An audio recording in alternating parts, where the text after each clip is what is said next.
যত পৃথিবী মায়ের গর্ভে যত সকল সন্তানদের নিয়েই সন্তান দল।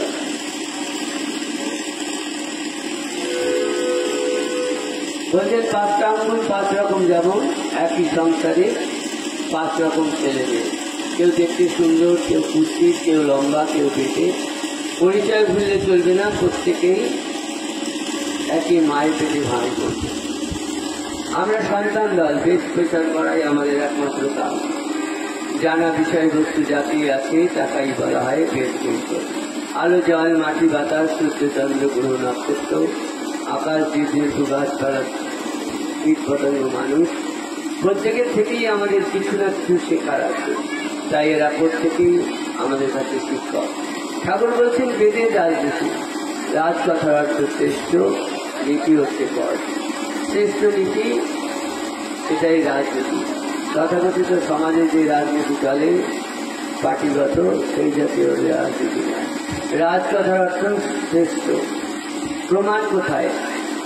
রাজ হল রসগোল্লা, রাজবাড়ি, রাজপথ, প্রশস্ত পথ, বড় পথ, তাকে বলা হয় রাজপথ।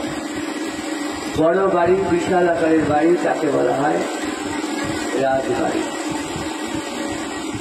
তাই আসুন আমরা সন্তান দল, বেদের গান করাই আমাদের কাজ। ঠাকুর বলছেন 60, 65, 70-এর খেলা, কেউ টিকছি না। এসেছি যখন এক এক সেকেন্ড, মিনিট, দিন, মাস, বছর আমরা মৃত্যুর দিকে এগিয়ে যাচ্ছি। তাহলে কিসের জন্য এই মারামারি কাটাকাটি খেলছে? সন্তান দল সেই ধর্ম করে যে ধর্ম করে রাখেন কালী, শিব, দুর্গা, নারায়ণ, রাম, শ্রীকৃষ্ণ। প্রত্যেকে অসুরগুলো ধ্বংস করেছে, সত্য ন্যায় প্রতিষ্ঠা করেছে। তারপরে কালী, শিব, দুর্গা এখন আমাদের কাছে মন্দিরে, মঠে তাদের আমরা দেখি। যদি অসুরগুলো ধ্বংস করা অন্যায় হতো তাহলে তাদের যারা কারাগারে হতো, মন্দিরে হতো না। তাই বলছেন ঠাকুর নিজের ভেতরে যে অসুর প্রবৃত্তি আছে সেটা আগে বধ করো, তারপরে সমাজের যারা অসুর তাদের বধ করা কোনো অন্যায় নয়। তাই আসুন গানের ভাষা বলি।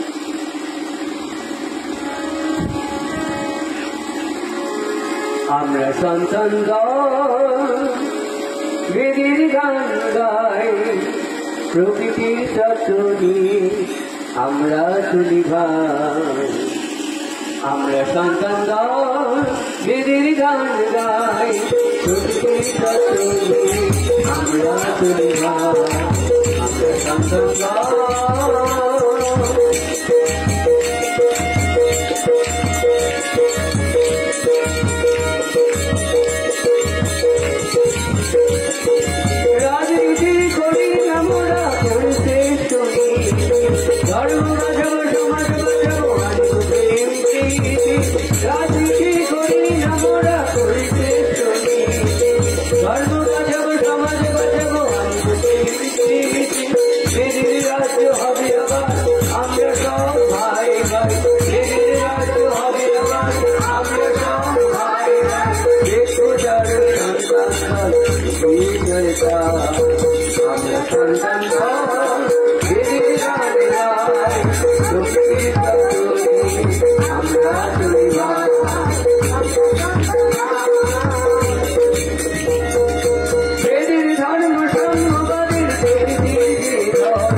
বৌদ্ধ নয়, খ্রিস্টান নই, চীনা, জাপানি, কমিউনিস্ট, আমি নিশ্চয়ই আমার একটাই পরিচয় আমি এই পৃথিবীর মানুষ।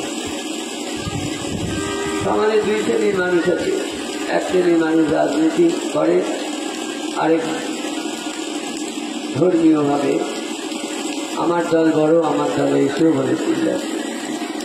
পৃথিবীর বুকে যখন ভূমিষ্ঠ হলাম, সারা পৃথিবীর বাচ্চার খাদ্য এক, মায়ের দুই, কেউ অস্বীকার করতে পারবে না। মুসলিমরা গরুর মাংস, হিন্দুরা পাঠার মাংস, ভাত ডাল মুখে নিয়ে কেউ আমরা আসি না। আমরা প্রত্যেকে যখন জন্মাই, আমেরিকার প্রেসিডেন্টই হোক আর ভারতবর্ষের প্রধানমন্ত্রী হোক আর ভিখারি হোক, প্রত্যেকের খাদ্য এক, মায়ের দুই, বস্ত্র এক, উলঙ্গ নাঙ্গা সন্ন্যাসীরা, অর্থাৎ ল্যাংট হয়ে আমরা পৃথিবীর বুকে জন্মাই। কাউ লুঙ্গি, কাউ ধুতি, কাউ টিকি, দাড়ি, পাগড়ি, বালা কিচ্ছু থাকে না। ভাষাও এক, কেউ আল্লাহ, কেউ গড, কেউ ভগবান, কেউ ইনকলাব জিন্দাবাদ, কিচ্ছু বলতে বলতে পৃথিবীতে আসে। প্রত্যেকের ভাষা এক, ওয়া ওয়া, অর্থাৎ আমরা আসি এক সুর নিয়ে। সেখানে কোনো বিভেদ নেই, রাজনৈতিকও নেই, ধর্মীয়ভাবে। কিন্তু এক শ্রেণীর মানুষ সমাজটাকে শোষণ করার জন্য, একজোট হতে না দেওয়ার জন্য এই বিভেদগুলো শুরু করেছে। এরা সোজা পাতায় খাবে, ওরা উল্টো পাতায় খাবে। এদের নাম হবে রাম, ওদের নাম হবে রহিম। এরা প্রণাম করবে, ওরা সেলাম করবে। এরা বদনা নেবে, ওরা গাল দেবে। ঠাকুর বলছেন প্রত্যেকের একটাই জাত, মানুষ জাত। যদি দুটো হয় তাহলে নারী আর পুরুষ। তাই আসুন গানের ভাষায় বলছি। ওই মন্দির, ওই মসজিদ, ওই গির্জা, সবই আমার, সবই আমার, সবই আমার। হিন্দু, মুসলিম, খ্রিস্টান, আমি কোনোটাই নই। এই পৃথিবীতে জানি মানুষ আমি, এই পৃথিবীতে জানি মানুষ আমি, মানুষই আমার পরিচয়।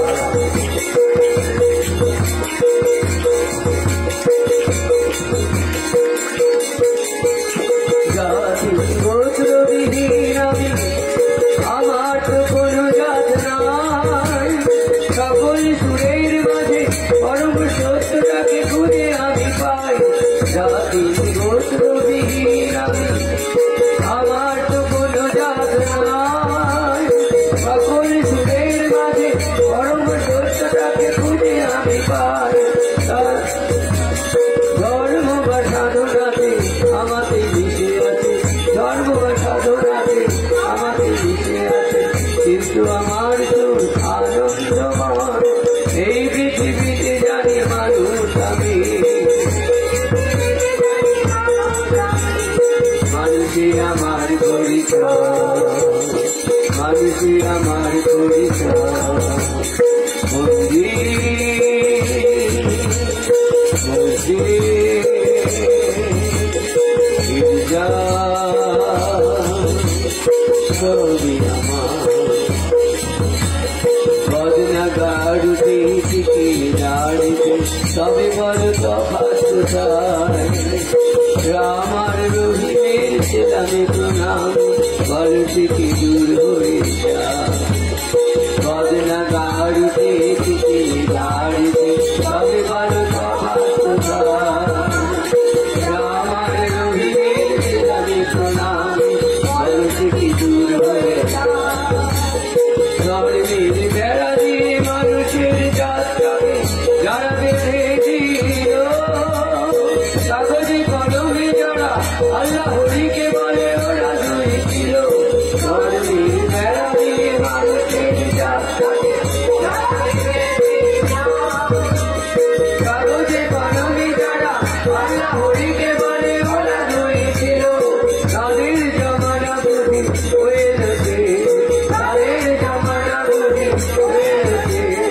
ওই শুধু সোচ্চার মানুষের জয়, এই পৃথিবীতে জানি মানুষ আমি, এই পৃথিবীতে জানি মানুষ আমি, মানুষই আমার পরিচয়। মন্দির,